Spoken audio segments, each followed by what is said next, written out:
Guys, I think I just solved an oil pressure mystery on these Chevy Vortec V8 engines, and I wasn't even trying to. And this isn't clickbait. Check it out. All right, we got a mini cat-eye Chevrolet, and we got a big cat-eye Chevrolet. So, right in here, you have your intake. This is a 5.3 Vortec V8. That is a 4.8 Vortec V8. But that oil pressure sensor is located all the way in the back up in here. Don't take your intake off. It's unnecessary. Trust me. You can reach back there and do what you need to do and get it swapped out. I've done it plenty of times. It takes 10 minutes.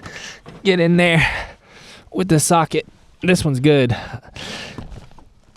Just like that, change it out, pull it out, put your new one in. You don't have to take intake off. You don't have to take anything off, really, but the Vortec cover. All right, so we got the old blown motor here out of Chevy Avalanche. This is a 5.3. Right back here, the oil pressure sensor causes a ton of problems for guys.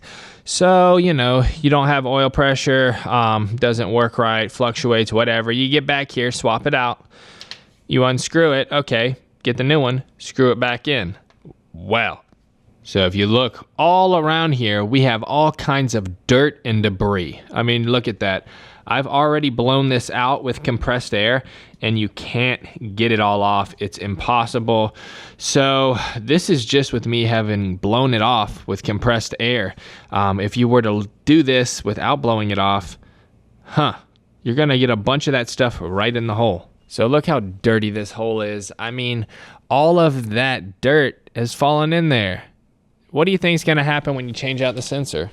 So when you swap out that sensor and you get a new one and you screw it into the top of the motor, all of that dirt is just going to go and plug up and clog up the new sensor, and then it's not going to work right. And then it's not going to read the right oil pressure, and you're going to be like, I don't know, something else is wrong. Maybe the gauge, maybe something. Well, you know what? It sucked up a bunch of dirt right into the sensor.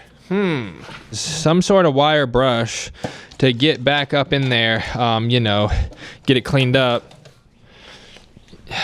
Very difficult to do with it installed on the truck and the intake on here. You know, this would be installed in the truck, and then you got an intake on there. But, you know, you can't really get back up in there with a brush. You can right here. Maybe you blast it with a straw and some brake cleaner, then blast it off some air. You know, you saw that dirt fly. Either way, it's gonna get some dirt in there. So this would be installed in the vehicle. You know, you need to swap it out. This is a 1 16th inch socket.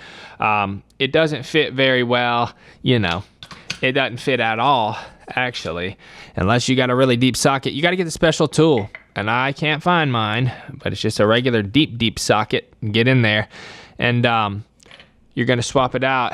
So when you do that, get down in there. This is a 99 to like 2002. It's a little bit longer, you know, than the newer trucks. The newer trucks have a shorter sensor in here.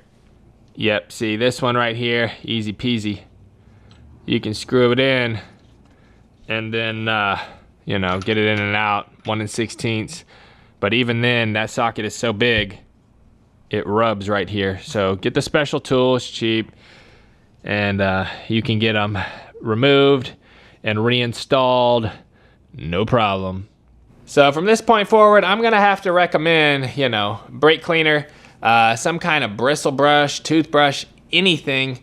Compressed air, get back there, blow all that dirt and debris out of the way before you get your new sensor. Otherwise, it's just gonna get plugged up with dirt. And they figured this out, I think, on the newer trucks, 99 to 07 Chevy trucks. They don't have screens in there, but the newer trucks, like 07.5 and up, they got that little plastic screen in there. They're not on these trucks. If you're trying to find one, it's not there. 99 to 07 don't got them.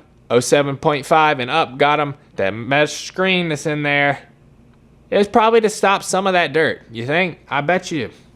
So that's it for the video. Get in there, clean that stuff up before you swap out your oil pressure sensor. Otherwise, when you swap that thing out, it's just not gonna work, or it might last a week. That's it for the video. Drop me a huge thumbs up down below if this helped you out. Don't forget to subscribe for more Chevy truck tip videos in the future. Later.